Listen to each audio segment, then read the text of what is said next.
Au cœur du royaume de Sangoba, un village entouré de collines rouges comme le sang des anciens, vivait une jeune femme nommée Nalma.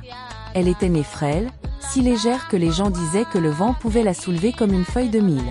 Son visage, trop fin, trop onduleux, faisait d'elle la cible préférée des rumeurs.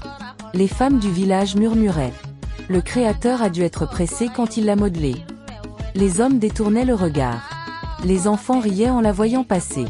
Mais sa mère, sur son lit de mort, lui avait révélé un secret. Ma fille, l'homme qui te prendra pour épouse connaîtra une richesse que même les ancêtres envieraient. Mais ne dis jamais ce secret. Que le véritable amour te trouve seul, pas la cupidité. Et Nalma avait juré. Nalma vivait une existence silencieuse. Elle cultivait du fonio derrière sa petite case, transportait seule ses calebasses d'eau depuis la rivière, et dansait parfois sous la lune, pour cacher que son cœur saignait d'être ignoré. Les célibataires du village de Sangoba l'évitaient comme une malédiction. Si Nalma est la dernière femme du continent, je préfère dormir seule jusqu'à la fin de mes jours. Elle serrait les dents et souriait. Mais la nuit, ses larmes traversaient son oreiller comme de la pluie sur une tôle. Le jour du festival des ancêtres, tout Sangoba vibrait. Les couleurs brillaient, les danseurs tournaient comme des tourbillons vivants, les tambours tremblaient jusqu'au ciel. Et Nalma restait seule, dans l'ombre, comme d'habitude. C'est alors qu'un jeune homme s'avança vers elle. Son nom était Tirongo, un fabricant de miel de rognier, connu pour sa douceur et son humilité. Le silence tomba. Les regards se tournèrent. Les rires se cachèrent derrière des mains curieuses. Tirongo lui dit simplement « Bonsoir ». Nalma pensa qu'il parlait à quelqu'un d'autre. Mais non. Il la regardait comme personne ne l'avait fait auparavant. Cette nuit-là fut le début de leur histoire. Chaque soir, il venait lui apporter un peu de miel frais. Ils parlaient jusqu'au crépuscule, riaient, partageaient leurs peurs, leurs rêves. Pour la première fois de sa vie, l'amour pur naquit. Et quelques mois plus tard, Tirongo demanda sa main. Le village faillit s'évanouir. Après leur mariage, le commerce de Tirongo explosa. On venait de partout pour goûter son miel. L'argent coulait comme un fleuve. Et la jalousie aussi. Un soir d'orage, Tirongo disparut. Sans bruit. Sans trace. Les rumeurs s'enflammèrent. Les esprits l'ont pris. Il a fui la laideur de sa femme. Nalma refusait d'y croire. Mais les jours devinrent des semaines. Les semaines des années. Tirongo ne revint jamais. Elle mourut un peu chaque jour. Un secret finit par filtrer. La voyante du village révéla que Nalma portait une bénédiction divine. Alors, les mêmes hommes qui l'avaient humiliée se mirent à faire la queue devant sa case. Certains apportaient des chèvres, d'autres des paniers de maïs, d'autres encore pleuraient comme des enfants.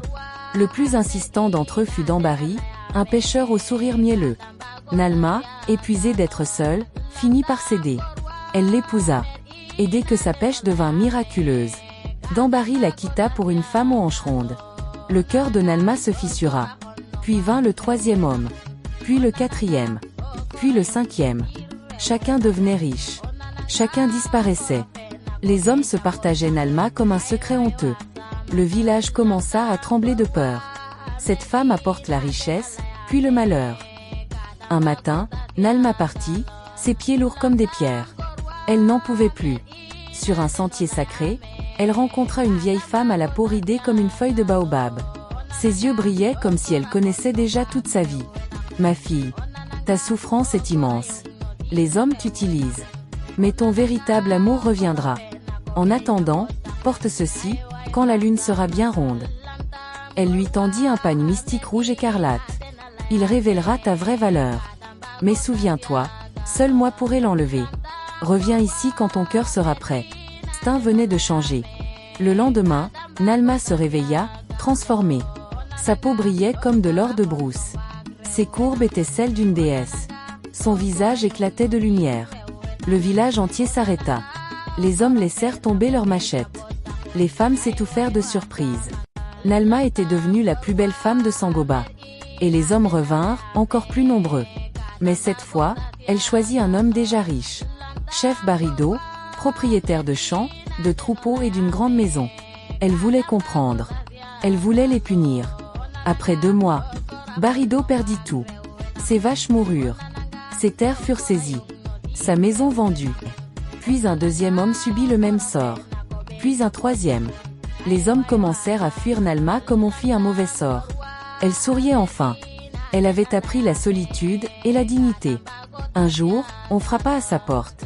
Quand elle ouvrit, elle sentit son cœur exploser. C'était Tirongo. Son premier amour. Vivant. Il la serra dans ses bras. « Je t'ai cherché. » Il raconta qu'il avait été enlevé par Dambari, le pêcheur jaloux. La violence lui avait fait perdre la mémoire. Il venait seulement de se souvenir d'elle. Nalma pleura dans ses bras. Mais quelque chose la déchirait. Le pan mystique. Il serait ruiné comme les autres.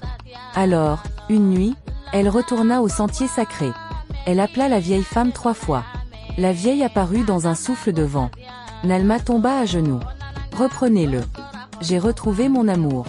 Je préfère redevenir invisible, plutôt que de le perdre. » La vieille posa une main sur sa tête. Une lumière jaillit. Nalma redevint elle-même, frêle, fine, simple. La vieille a appris ce que je voulais. La valeur de ta solitude. Et la pureté du vrai amour. Retourne à lui.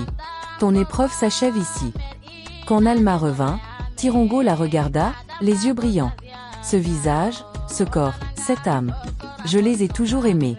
Je ne t'ai pas cherché pour ta beauté, mais pour ton cœur. Ils s'embrassèrent sous la lune. Et dans tout Sangoba, une seule vérité resta gravée.